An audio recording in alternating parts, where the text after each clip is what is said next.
Setang kandidat sungi ban poi ke Assembly election Meghalaya ban Nagaland ka ban long ha ka apnyo trik mentau benai ki Nongialam ke Niam Kristan ka Thaiñ Shatei la Mihngi ki bami khmat na ke balang beper ha ka ne ka Thaiñ ki le kendu lang ha Guwahati ban Pynpaw ya ka Jingsngewkhia Halor ka Jingshah Thombor persya ki Kristan ha po kari Reverend Dr. E.H. Karkongor ubadai General Secretary ke KHASI Giant Christian Leaders Forum Shillong ula pentip balalum jingtho Halor ki Jingshah persya ki Kristan kentup ya ki kentien isi kajing iben bat kajing temu Thombor ya ki breu bat ki kenhun balang ban penjot penpra bat ban thang ya ki jaka mani blai ki Nongialam Niam ki la Pynpaw ru ya ka Jingsngewkhia Halor kajing penting pen smiet ban penduk no ya kajing long scheduled tribe jong ki breu ki badai na ka Niam Kristan. Northeast India would be the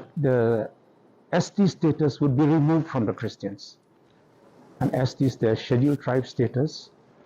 and if that is removed on the basis of a scheduled tribe person being a Christian, then that is not correct. That is not correct, and I think that is going to affect, and it will, get so many responses.